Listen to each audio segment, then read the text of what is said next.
mwenyekiti wa Chama cha Mapinduzi mkoa wa Kagera pamoja na kamati za siasa ya mkoa na wilaya, ndugu Jason Mutasingwa, mbunge au mgombea ubunge wa jimbo la Bukoba mjini, na ndugu Jason Rwekiza, mgombea ubunge wa jimbo la Bukoba vijijini.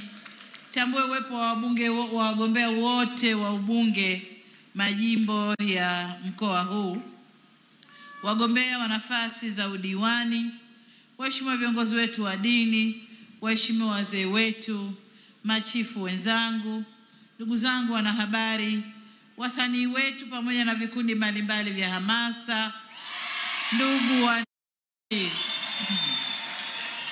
kazi na utu. Wana Bukoba sijasikia kazi na utu. Wana Bukoba, hebu nione bendera juu, bendera juu, bendera juu, bendera, bendera. Asanteni sana. Asante sana. Ndugu zangu, kwanza nami niungane na wengine kumshukuru Mungu tujalia kufika leo hapa Bukoba, ikiwa ni kituo chetu cha mwisho cha ziara ya kuomba kura katika ukanda huu. Tunamshukuru sana Mungu. Nimefurahi sana kurejea tena hapa Bukoba na katika mkoa wa Kagera. Nimeanza kampeni kama alivyosema katibu mkuu kule Muleba, tukaelekea Kyaka, tukaenda Karagwe, hiyo ni jana, na leo tunamalizia hapa. Tunaendelea na kampeni kiwa imebaki takriban siku 13 kufika uchaguzi mkuu tarehe 29 Oktoba.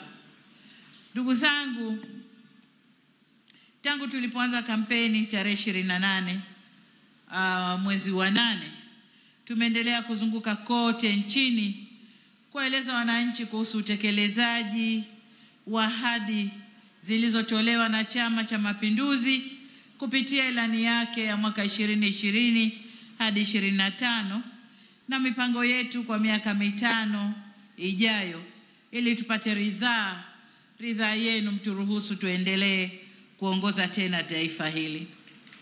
Matokeo ya utekelezaji wa ahadi zile za ilani iliyopita yapo dhahiri. Kuna ambayo tumetekeleza ndani ya ilani, lakini kuna ambayo tumetekeleza nje ya ilani, na yote yanaonekana na tena kwenye sekta zote. Kwa ndugu zangu, nchi yetu imepiga hatua kubwa ya maendeleo ndani ya miaka 5 iliyopita.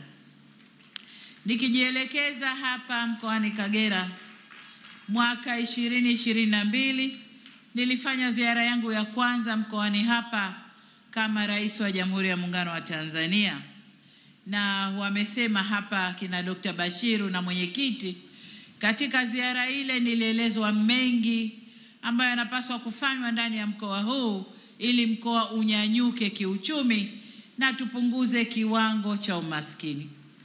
Baada ya kusikiliza, la kwanza nikawaambia mimi nabeba kwenda kuyafanyia kazi, lakini naomba na nyinyi ndani ya mkoa mjipange, mlete mpango kazi, tuende vipi ili hali hii iondoke. Kama kawaida yao akina Nshomile wakanijibu, tutaunda kamati. Profesa nani na nani yuko Marekani, California. Profesa nani na nani yuko Canada. Profesa nani na nani yuko Uingereza. Kwa hiyo tutaunda kamati au maprofesa, tupanye mpango tukuletee. Nikaambia msinichezee akili yangu kabisa. Hao wako huko hawayajui ya huku. Nataka nyinyi wa ndani mjikusanye, mlete mpango ni ufanyie kazi. Namshukuru sana Dr. Bashiru na wenzao kina Mama Chebaijuka na wengine walikaa wakafanya mpango wakaniletea, na ndio huu tumeutekeleza. Sasa mambo yanaonekana. Nashukuru sana ile kamati mliokaa na Dr. Bashiru, naomba nifikishie salamu kwa wenzio. Ndugu zangu, mengi yameelezwa tulipozunguka kwenye mikoa. Nimesikiliza alipokuwa mgombea mwenza anazunguka na nilipozunguka mwenyewe kwenye baadhi ya majimbo ambayo yeye hakupita. Tumesikiliza yote yaliyotekelezwa ndani ya mkoa huu kwenye sekta za maendeleo ya jamii, kwenye kuwawezesha wananchi kiuchumi, lakini pia kwenye sekta za uzalishaji na zile sekta za kuchochea uzalishaji ndani ya nchi. Mengi yamefanywa. Nikianza na sekta ya maendeleo ya jamii, sitakwenda kusema zahanati na vituo vya afya na nini. Niseme hayo tumefanya na tutaendelea kufanya katika kipindi cha miaka 5 ijayo. Lengo ni kuhakikisha kila mwananchi anakuwa karibu na huduma ya afya katika eneo alipo. Na kwenye eneo alipo likishindikana, aende katika ngazi za juu, lakini apate huduma za afya. Sasa kwa upande wa mkoa, kama ilivyosemwa hapa, tumefanya maboresho kwenye hospitali ya rufaa, ikiwemo uwepo wa huduma za kibingwa, na matokeo yake tumeanza kuyaona.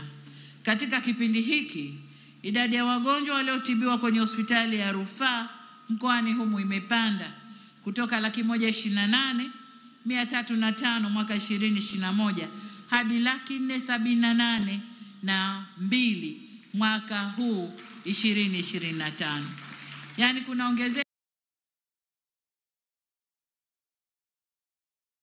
la wagonjwa wa rufaa 349,697. Wagonjwa hawa wangelazimika kwenda Bugando au kwenda Muhimbili, Dar es Salaam. Sasa familia zao zingehangaika, lakini sasa matibabu yote pamoja na ya kibingwa ni hapa hapa mkoani Kagera. Sasa katika miaka 5 ijayo tutajielekeza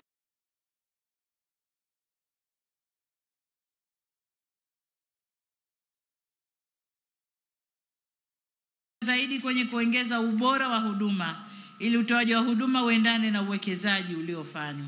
Na hatua mojawapo itakuwa ni kuanza kutekeleza ule mpango wetu au sera yetu ya bima ya afya, ili wananchi akiwa na bima yake anaanza chini, hata kwenye rufaa anabebwa na bima yake inambeba, anapata matibabu kote.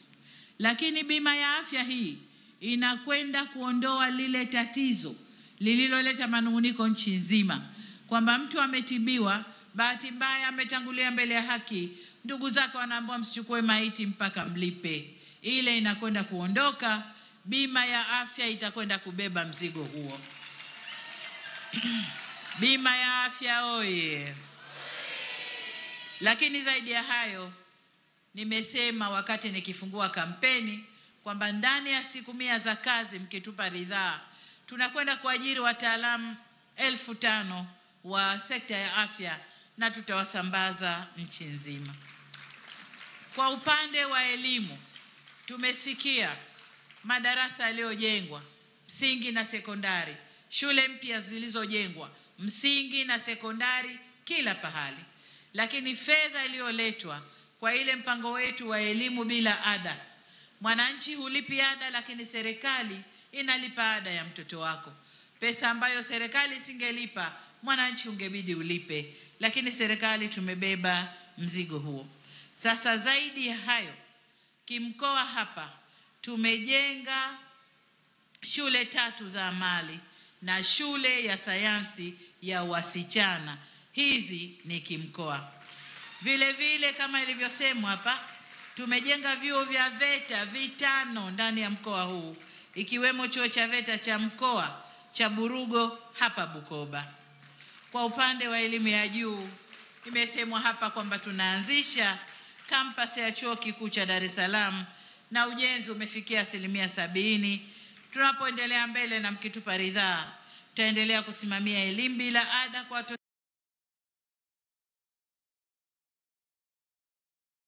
wetu wote wapate kusoma bila kujali hadhi za kiuchumi za familia zao. Lakini pia tunakwenda kuongeza mabweni kwenye shule za sekondari, ikiwemo kwenye maeneo ya visiwa. Tunajua mkoa huu una visiwa ambako wanafunzi wanapata shida kuvuka kuja huku. Tunajenga sekondari kule na mabweni ili wapate kusoma, na wale wanaotoka huku kwenda kwenye visiwa wakute kuna mabweni, na waweze kusoma vizuri. Ndugu zangu, pamoja na hayo, tunaendelea na tutaendelea kutunisha mfuko wa elimu ya juu ili vijana wanaomaliza kidato cha 6 wapate fursa ya kupata elimu ya vyuo vikuu bila wazazi wao kuhangaika, wapate mikopo na waweze kujisomesha. Ndugu zangu wa Kagera, tumetekeleza ahadi yetu ya kufikisha umeme kila kwenye vijiji vyote kama tulivyotumwa na ilani, na kuelekea 2030 tunakwenda kumaliza vitongoji vyote. Na kazi hii ni rahisi kwa sababu mpaka kufikia mwaka huu tumeshafanya nusu ya vitongoji vya Tanzania. Kwa nadhani baada ya miaka 2 ijayo tunamaliza vitongoji na tunamaliza kazi yote ya kupeleka umeme kwa wananchi. Lakini tukizungumzia ndani ya mkoa huu wa Kagera, tunayo miradi 4 mikubwa ya kimkakati ya kuzalisha umeme wa maji megawati 221.8, ikiwemo Rusumo na Ngara megawati 80 na Murongo Kigagati kule mpakani na Uganda mpaka Kerwa megawati 14, ambayo miradi hii tayari imekamilika na umeme unapatikana. Mradi wa Kakono Misenyi megawati 87.8 upo hatua ya upembuzi yakinifu, na mradi wa Nsongezi Kierwa megawati 40 upo kwenye hatua ya maandalizi ya awali. Pamoja na miradi hiyo, tutajenga vituo vya kupokea na kupozea umeme na kusambaza ili tuwe na uhakika wa umeme, maneno ya vijana, 24/7 mwaka mzima. Na kama utazimwa basi uzimwe kwa sababu ya kufanya matunzo kwenye mitambo au kubadilisha vitu kwenye mitambo, lakini tuwe tuna uhakika wa umeme mwaka mzima. Ndugu zangu, tunataka umeme uwe wa kutosha kwa ajili ya kutekeleza mpango wa uanzishaji wa kongani za viwanda na matumizi ya nishati safi ya kupikia. Kwa hiyo kwenye umeme tunakwenda vizuri, nami niwaahidi tunakwenda kumaliza kazi hiyo. Kwenye sekta ya maji amesema vizuri sana Mheshimiwa Waziri hapa kwamba tunakwenda kumaliza. Tunataka kila Mtanzania awe karibu na maji safi na salama, tunakwenda kumaliza. Ndugu zangu wa Kagera na hasa wa hapa Bukoba, tumefanya jitihada kubwa pia katika sekta za uzalishaji na biashara. Kwenye kilimo, Bashe amesema vizuri sana na amesitaki kuongeza lolote kwenye hayo, lakini niwaambie tumejipanga vyema kufanya kilimo biashara na kuifanya sekta ya kilimo ikue kwa 10% itakapofika 2030 kutoka 6 point kidogo ya sasa hivi. Kwa hiyo huko tumejipanga vyema. Kwenye sekta ya uvuvi, katika miaka 5 ijayo tunakwenda kuwajengea uwezo wa kufanya uvuvi wa kisasa kwa kuwapatia mafunzo na nyenzo. Na ninaposema nyenzo ni mitaji, mikopo ya wavuvi, lakini pia vyombo vya kufikia kwenye maeneo ya mbali na kuweza kufanya uvuvi. Na kwa kutambua changamoto ya samaki kupungua kwenye ziwa, tutawezesha wavuvi wengi zaidi kufuga samaki kwenye vizimba. Na huu ni mradi maalum wa BBT Jenga Kesho Iliyo Bora. Tutawezesha vijana wengi wafuge samaki kwenye vizimba katika maeneo ya ziwa. Kwa upande wa wafugaji wetu, tutaendelea kuongeza thamani ya mifugo yetu kupitia kampeni ya chanjo na utambuzi wa mifugo. Hatua nyingine muhimu ni kuwezesha ujenzi wa machinjio ya kisasa ili kutoa huduma bora na kuzingatia mahitaji ya viwango vya kimataifa. Tuna soko kubwa ndugu zangu ulimwenguni, lazima tuingie kwenye viwango vya kimataifa ili tuweze kuuza mazao yetu yatokanayo na mifugo yetu.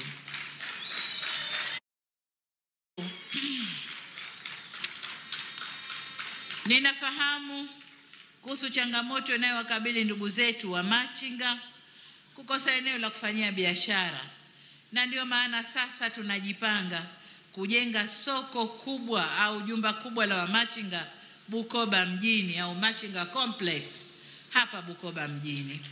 Katika eneo la Kishenye tunakwenda kujenga Machinga Complex. Tayari tumetenga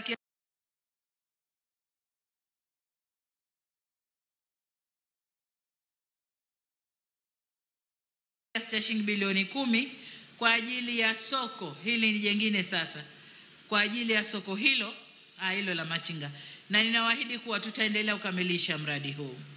Pande mwingine amesema vizuri kijana wetu gombea ubunge kupitia vijana eneo la 10% ya halmashauri, na mwenyekiti wa vijana pia amelizungumzia vizuri kwamba mikopo hii imekwenda kuwanyanyua wanawake, vijana na watu wenye ulemavu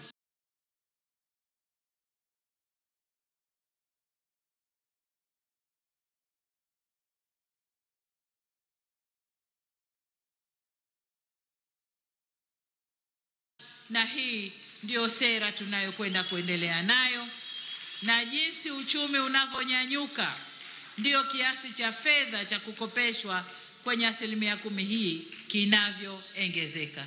Kwa hiyo wale tunaolima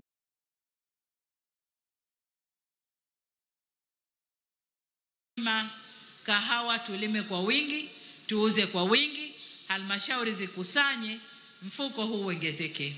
Wanaofuga, wanaofanya mambo mengine wafanye kwa wingi, tuuze kwa wingi, halmashauri ikusanye, mfuko huu uweze kuongezeka. Ndugu zangu, mkoa huu kuna mradi wa kimkakati wa bomba la kusafirisha mafuta ghafi toka Hoima Uganda hadi Tanga, unaopita Bukoba vijijini, Misenyi, Muleba na Biharamulo. Mradi huu umetoa fursa mbalimbali za kiuchumi na kibiashara katika hatua za awali za mradi huu na wakati huu wa ujenzi. Tunatarajia pia utatoa fursa nyingine wakati wa uendeshaji wa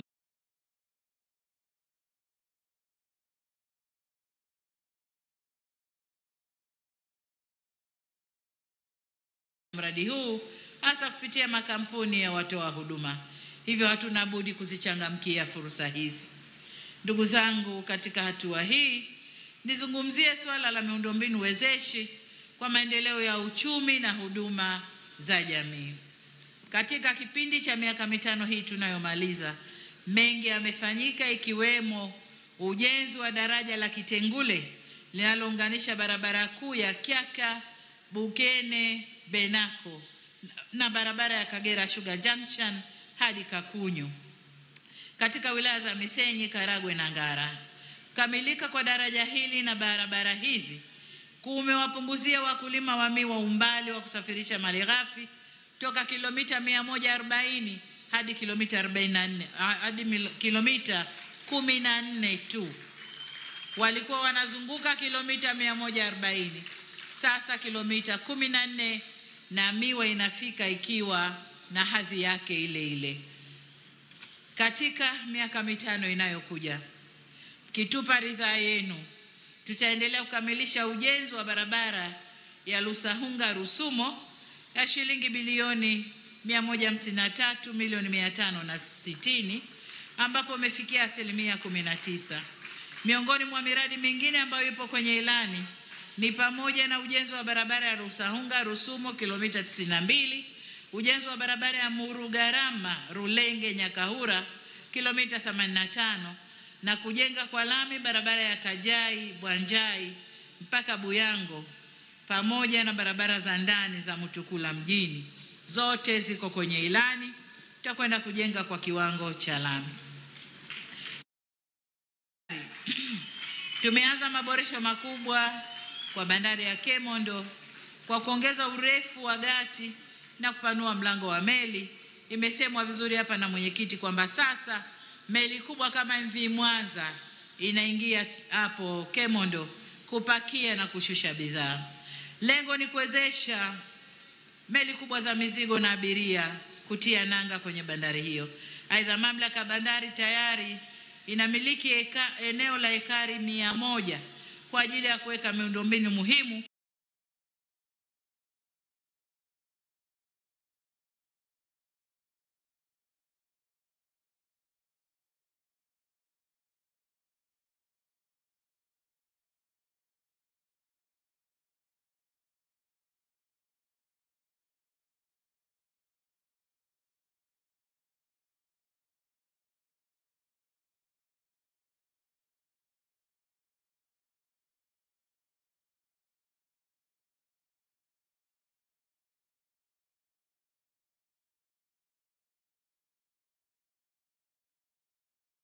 ikiwemo mifumo ya maghala hapo hapo kwenye bandari ya Kemondo. Vile vile bandari ya Bukoba imefanywa marekebisho makubwa yaliyohusisha pamoja na mambo mengine ukarabati wa magati matatu, uchimbaji ili kuongeza kina cha bandari, lakini pia ujenzi wa jengo jipya la abiria lenye uwezo wa kuhudumia abiria 700 na ujenzi na uboreshaji wa kizuizi cha upepo na mawimbi ili kuruhusu upakiaji na upakwaji wa mizigo na abiria kwa usalama. Aidha, tumekarabati gati 2 kwa ajili ya vyombo vingine vidogo vinavyotoa huduma hapo ziwani. Maboresho ya bandari yamelenga kuhudumia meli kubwa za kisasa kama hii ya New MV Mwanza ambayo imeanza kutoa huduma kati ya Mwanza, Kemondo na Bukoba. Kwa upande wa usafiri wa anga, kwa kuzingatia changamoto ya ufinyu wa kiwanja cha Bukoba, katika miaka 5 ijayo tunajipanga kujenga kiwanja kipya cha ndege cha kimataifa cha mkoa wa Kagera. Kagera oye!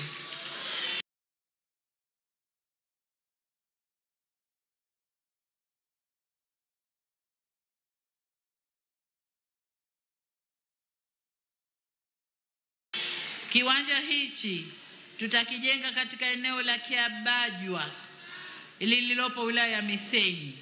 Uwanja huo utakao kuwa na uwezo wa kuhudumia ndege kubwa za Boeing 737-900 zenye uwezo wa kubeba abiria kati ya 180 na 220.